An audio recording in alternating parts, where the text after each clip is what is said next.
Guys experts पूछ रहे हैं, डॉक्टर्स पूछ रहे हैं कि क्या भारत में कोविड का तीसरा वेव का वजह बनेगा एग्जाम। ये मैं नहीं कह रहा हूं, ये एक्सपर्ट्स का पैनल कह रहा है, डॉक्टर्स की टीम पूछ रही है और बहुत ही ज़्यादा सीरियस वे में वो ये सवाल उठा रहे हैं कि क्या इस वक्त पूरे देश, हमारे देश भारत में क्या कोई अल्टरनेटिव स्कीम नहीं लागू किया जा सकता for the students of class 12। ये बड़ा सवाल है और बहुत सारे लोग जो पैनल में बैठ करके, न्यूज़ चैनल्स में बैठ करके एग्जाम्स लेने की हिमायती बन रहे हैं, वो कई चीज़ों को भूल जा रहे हैं। कि सबसे पहला सवाल है कि बच्चे शायद उनके खुद के घर के नहीं हैं। अगर खुद के घर के होते तो वो क्या उन बच्चों को जिनको वो घर से बाहर पार्क तक में खेलने नहीं जाने दे रहे हैं, नीचे रोड में घूमने नहीं दे रहे हैं, कहीं अपने दोस्तों के साथ मिलने नहीं दे रहे हैं, क्या उनको वो एग्जाम सेंटर तक जाने बोलते? वो भी जबकि वो बच्चा सिर्फ डायरेक्ट एग्जाम सेंटर तक नहीं पहुंचेगा, उसके बीच में उसे हो सकता है कि किसी गाड़ी का लेना पड़ेगा, हायर करना पड़ेगा, वहां वो अपने स्कूल सेंटर में वहां पे जाकर के उसे भीड़ मिलेगी, एग्जाम सेंटर के बाहर में उसे मिलेगा। हो सकता है कि मेन गेट पर आपको एसओपीज गाइडलाइंस का फॉलोअप हो जाए, लेकिन वहां से निकलने से आने के बीच में, आने से घर के बीच में बहुत बड़ा एक चीज है, क्वेश्चंस हैं जिसमें कि हम कोई सवाल या हम उसमें कोई गौर शायद नहीं कर रहे हैं, सिवाय इसके कि हमें एग्जाम लेना है। लेकिन गाइज यहां पे मैं एक बड़ा सवाल पूछना चाहता हूं कि एग्जाम्स हम ले रहे हैं बच्चों के ऊपर में, कोई एहसान नहीं कर रहे हैं।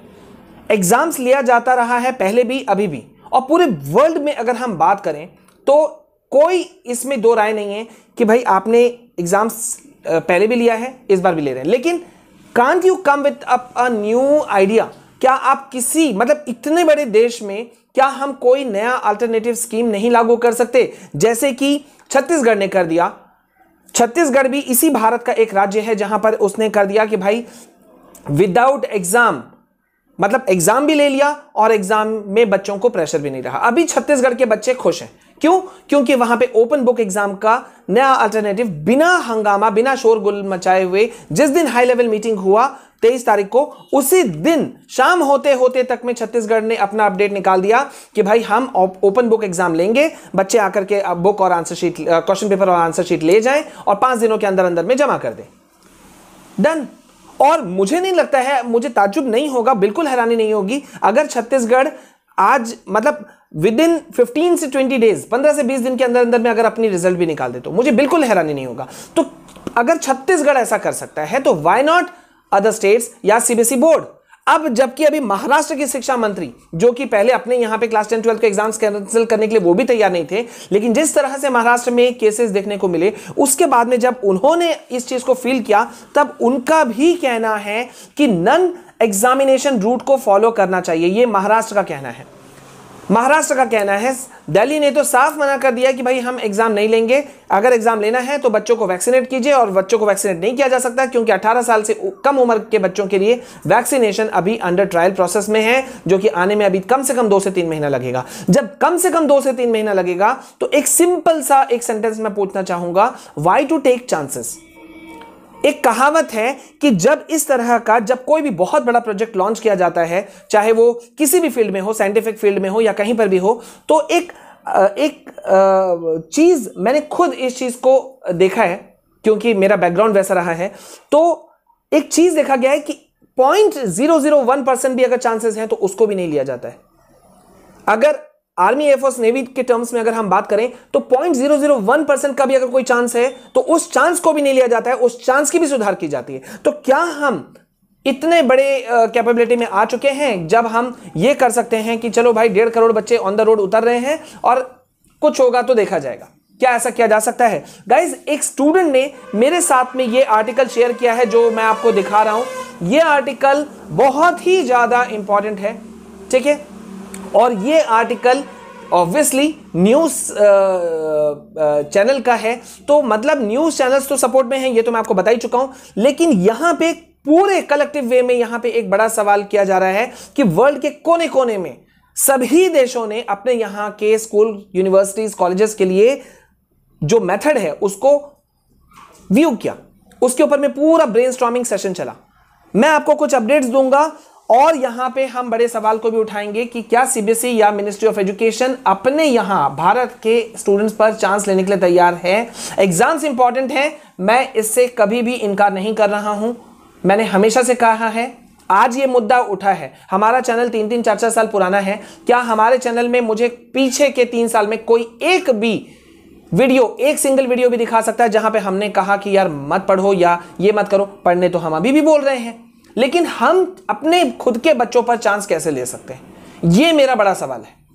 अब यहां पे देखिए, ऑनलाइन एग्जाम्स जो है वो अधिकतर देशों की अगर हम बात करें तो वहां पे पिछले साल तो एग्जाम कई देशों में कैंसिल ही कर दिया गया था, लेकिन अगर हम इस साल की बात करें तो अधिकतर देशों ने ऑनलाइन एग्जाम या इंटरनल असेसमेंट का तरीका को फॉलो किया है। बड़ा सवाल, इंडिया क्यों नहीं कर सकता? और जब यहां पे मैं आगे और बढ़ूं और आपको कई कंट्रीज का एग्जांपल दूं, यहां पे जब कई नेता या बड़े सो कॉल स्कॉलर्स जब कभी सवाल उठाते हैं कि एग्जाम्स लेना चाहिए, एग्जाम्स होना चाहिए, तो यहां डॉक्टर्स का सवाल है यहां पे, ठीक है? किसी भी लीडिंग न्यूज चैनल्स जाइए, आपको वहां मिल जाएगा। लीडिंग डॉक्टर का कहना है कि भाई out of the box thinking India में क्यों नहीं हो रहा है? अगर बच्चों की जान की कीमत है तो कुछ नया क्यों नहीं सोचा जा रहा है? और जो लोग कह रहे हैं कि देखो फर्स्ट वेव में भी हमने एग्जाम लिया था, पिछले साल में भी हमने जेईई नीट जैसे एग्जाम्स को कंडक्ट करवा लिया, वो एक चीज भूल रहे हैं कि सेकंड वेव की तुलना में ये थर्ड वेव जो आने वाला है वो बहुत खतरनाक है। पहला बात। दूसरा बात, फर्स्ट वेव और सेकंड वेव को तुलना किया जाए तो उसकी भी तुलना नहीं की जा सकती, क्योंकि सेकंड वेव अगर हम बात करें तो अकेले कर्नाटक की हम बात करें तो 1.5 लाख से ज्यादा बच्चे इंफेक्टेड हैं। उत्तराखंड, मुंबई, मतलब बहुत ही ज्यादा बुरा स्थिति है। अगर बच्चों के केसेस, ये डॉक्टर्स का ये डेटा है, ये मेरा डेटा बिल्कुल भी नहीं है, और हम अपने चैनल पे विदाउट डेटा हम बात नहीं करते, ये कंफर्म है। इस चैनल में अगर बात होती है तो डेटास के साथ में बात होगी, रिपोर्ट्स के साथ में बात होगी, अदरवाइज बिल्कुल नहीं होगी। लीडिंग डॉक्टर्स का कहना है कि फर्स्ट वेव की तुलना में सेकंड वेव जो कम बोल रहे हैं उनको बता दिया जाए कि 1.5 से 2 गुना इफेक्ट ज्यादा है इस बार। और थर्ड वेव को तो पहले ही डिक्लेयर किया गया है पूरे वर्ल्ड में कि बच्चों के लिए खतरनाक है, लेकिन हम इसे बहुत हल्के में ले रहे हैं। अब यहां पे मैं आपको बता दूं कि विदेशों में कई कंट्रीज में जो मेजर जो तरीके अपनाए गए, वो मैंने उस पर एक स्टडी किया। जो मेजर तरीके अपनाए गए उसमें था, पहला ऑप्शन था ऑनलाइन एग्जाम का, दूसरा था ग्रेड सिस्टम का, तीसरा था इंटरनल असेसमेंट का। ये 3 तरीके जो थे वो सबसे ज्यादा फॉरेन कंट्रीज में, कई देशों में इसको यूज किया गया। इसके अलावा भी बहुत सारे थे। अब मैं आपको बता देता हूं पिछले साल कितने देशों में एग्जाम्स कैंसिल किए गए। America, Britain, France, Italy, Ireland, Norway, Switzerland और बहुत सारे।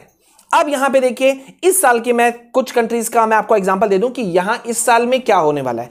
ब्रिटेन में इस सेशन में, इस साल में इंटरनल असेसमेंट बेस्ड एग्जाम लिया जा रहा है, मतलब उसी पे रिजल्ट होगा। अमेरिका की अगर हम बात करें तो ऑनलाइन और ऑफलाइन दोनों एग्जाम्स के ऑप्शंस दे दिए गए हैं। जो बच्चे लेना चाहें ऑनलाइन वे, वो ऑनलाइन वे में जा सकते हैं, ऑफलाइन जाना चाहें तो ऑफलाइन वे में जा सकते हैं। लॉस एंजलिस ने कह दिया है कि वो एग्जाम्स इस बार नहीं लेगा। फ्रांस की अगर हम बात करें तो वो उनका सोच है कि स्पेशल सब्जेक्ट्स के ही वो सिर्फ एग्जाम्स लेंगे, और वो भी ऑप्शंस के साथ में, ऑनलाइन ऑफलाइन के ऑप्शंस के साथ में। जर्मनी की अगर हम बात करें तो वो ऑनलाइन एग्जाम्स के मेथड पे जा रहे हैं। साथ ही साथ उन्होंने अपने एग्जाम्स और मार्किंग पॉलिसी में बहुत बड़ा फॉर्मेट में बदलाव किया है। स्पेन की अगर हम बात करें तो अभी तक उन्होंने एग्जाम पे फैसला नहीं लिया, वो एग्जाम कैंसिलेशन की तरफ बढ़ सकते हैं। Why not in India? एक बड़ा सवाल है, बहुत बड़ा सवाल है कि हम हर बात पे एक चांस क्यों लेना चाहते हैं, ये मुझे समझ में नहीं आता है। 12th एग्जाम जो है, बोर्ड एग्जाम जो है, वो बहुत ही कैरियर डिसाइडिंग होता है, नो इश्यूज विद दैट। लेकिन मेरा ये कहना है कि अगर 0% भी अगर कहीं चांसेस होता है तो आप क्या चांस लेते हो? सपोज आप अपने व्हीकल से, अपने गाड़ी से, कार से या बाइक से आप कहीं जा रहे हो, 200-300 किलोमीटर, 100 किलोमीटर दूर आप जा रहे हो, तो जाने से पहले आप क्या चेक करते हो? आप चेक करते हो कि आपकी गाड़ी में तेल है या नहीं है, हवा दोनों चक्का में या 4 चक्का में हवा भरा हुआ है कि नहीं भरा हुआ है। मींस आप सारे चीजों पे, सारे पॉइंट्स पे, मुद्दों पे गौर करके आप आगे बढ़ते हो। आप ये नहीं करते हो कि चलो यार तेल थोड़ा कम है तो बीच में देख लेंगे कहीं पर, या हवा कम है तो ठीक है ना, कुछ नहीं होगा। तो हम लाइफ के साथ में ऐसा खिलवाड़ क्यों कर सकते हैं? एग्जाम्स ले रहे हैं, एहसान नहीं कर रहे हैं हम। बच्चों पर। ये हम सभी को समझना होगा। और मैं तो फिर एक बड़ी बात कहूंगा कि यहां पर मेरे पास में कई ऐसे चीजें मौजूद हैं, एग्जांपल्स मौजूद हैं, जब देश भर से लीडिंग स्कॉलर्स जिनकी बातों को, जिनके सोच को, जिनके कामों को पूरे दुनिया उनका लोहा मानता है, मैं इंडिया के स्कॉलर्स की बात कर रहा हूं। कई ऐसे स्कॉलर्स हैं, सैकड़ों ऐसे स्कॉलर्स हैं जिन्होंने साफ साफ कहा है कि अगर एग्जाम्स लेना है तो वैक्सीनेट किया जाए बच्चों को, ना सिर्फ स्टूडेंट्स को बल्कि टीचर्स को भी, क्योंकि वो वहां पे हैं, उनकी फैमिलियां हैं भाई, उनके ऊपर भी कुछ सोच लो। सपोर्टिंग स्टाफ है, उनको भी वैक्सीनेट किया जाए, only then go for that. Otherwise आप दूसरे मेथड्स को यूज कीजिए। और ऐसा तो बिल्कुल नहीं होना चाहिए जो हमारे भारत में होता है कि छत्तीसगढ़ अपना मेथड अपना रहा है, ओपन बुक एग्जाम, वहां के बच्चे खुश, बाद बाकी बच्चे पूरी तरह से रो रहे हैं। जैसे कि गुजरात ने कह दिया कि हम भाई 1 जुलाई से एग्जाम लेंगे। अब वहां के बच्चे फ्रस्ट्रेटेड हो चुके हैं, परेशान हो चुके हैं। किसी को जबरदस्ती फोर्स करके कोई काम करवाना, यह करवाया जा सकता है, लेकिन क्या यह जस्टिफिएबल है, न्यायोचित है?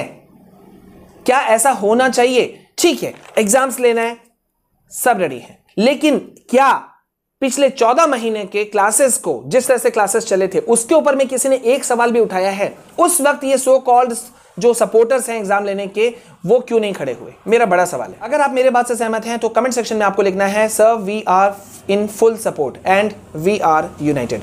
प्लीज स्टे ट्यून्ड, बने रहिए मेरे साथ में। हम लगातार हर स्टेट से जुड़े हुए पॉइंट्स को रेज कर रहे हैं, सपोर्ट कर रहे हैं, बातें उठा रहे हैं और जो जेन्युइन चीजें हैं वो ला रहे हैं। So please support us.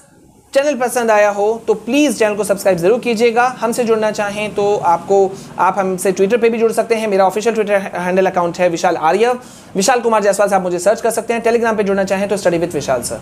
बने रहिए मेरे साथ में। This is your voice, so please be with us. जय हिंद, जय भारत।